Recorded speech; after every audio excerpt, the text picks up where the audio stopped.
ನಿಮಿಷಗಳ 30 ಸುದ್ದಿ ಇನ್ನುಳಿದ ಸುದ್ದಿಗಳನ್ನು ಒನ್ ಬೈ ಒನ್ ನೋಡೋಣ. ಉತ್ತರ ಪ್ರದೇಶದಲ್ಲಿ ಮತ್ತೊಮ್ಮೆ ಯೋಗಿ ಆದಿತ್ಯನಾಥ್ ಮುಖ್ಯಮಂತ್ರಿಯಾಗಿ ಆಡಳಿತವನ್ನು ನಡೆಸಲಿದ್ದಾರೆ.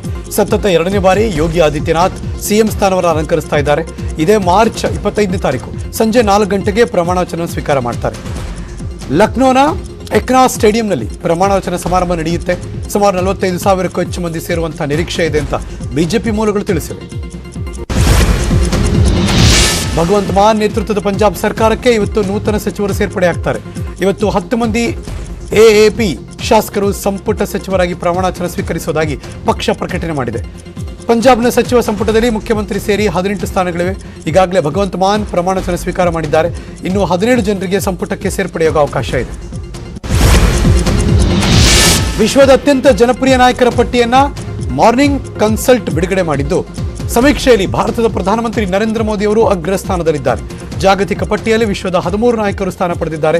71% ರೇಟಿಂಗ್ ಪಡೆದಿರುವ ಪ್ರಧಾನಿ ನರೇಂದ್ರ ಮೋದಿ ಅವರು ವಿಶ್ವದ ಜನಪ್ರಿಯ ನಾಯಕರ ಪಟ್ಟಿಯಲ್ಲಿ ಮೊದಲ ಸ್ಥಾನದಲ್ಲಿದ್ದಾರೆ. ಯುದ್ಧ ಪೀಡಿತ ಉಕ್ರೇನ್ನಲ್ಲಿ ಇನ್ನೂ 50 ಮಂದಿ ಭಾರತೀಯರು ಇದ್ದಾರೆ. ಅವರಿಗೆ ಎಲ್ಲಾ ರೀತಿಯ ನೆರವು ನೀಡಿ ಅವರನ್ನ ಕರೆತರಲಾಗುವುದು ಅಂತ ವಿದೇಶಾಂಗ ಸಚಿವಾಲಯ ಹೇಳಿಕೆ ಕೊಟ್ಟಿದೆ. ಆಪರೇಷನ್ ಗಂಗಾ ಇನ್ನು ಚಾಲ್ತಿಯಲ್ಲಿದೆ. ಸ್ವದೇಶಕ್ಕೆ ಮರಳೋದಕ್ಕೆ ಇಚ್ಛಿಸುವವರನ್ನ ಕರೆತರಲು ನಾವೇನ್ ಮಾಡಬಹುದು ಅದನ್ನ ಮಾಡಲಿದ್ದೀವಿ ಅಂತ ವಿದೇಶಾಂಗ ಸಚಿವಾಲಯದ ವಕ್ತಾರ ಅರವಿಂದಂ ಬಾಗ್ಜಿ ತಿಳಿಸಿದ್ದಾರೆ. Welcome back. 30 ನಿಮಿಷಗಳ 30 ಸುದ್ದಿ ಇನ್ನುಳಿದ ಕೊನೆಯ 5 ಸುದ್ದಿಗಳನ್ನ ಒನ್ ಬೈ ಒನ್ ನೋಡೋಣ. ಕೆಜಿಎಫ್ ಸಿನಿಮಾ ಅಡ್ಡಾದಿಂದ ಸರ್ಪ್ರೈಸ್ ನ್ಯೂಸ್ ಹೊರಬಂದಿದೆ.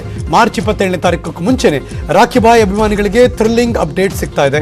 ಮಾರ್ಚ್ 21 ಸೋಮವಾರದಂದು ತೂಫಾನ್ ಎಂಬ ಬೆಂಕಿಯಂತಹ ಲಿರಿಕಲ್ ಹಾಡು ಬಿಡುಗಡೆ ಆಗುತ್ತೆ.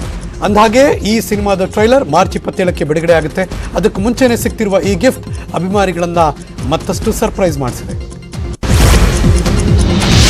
Bollywood beauty Deepika Padukone ಸ್ಪೇನ್ನಲ್ಲಿದ್ದಾರೆ.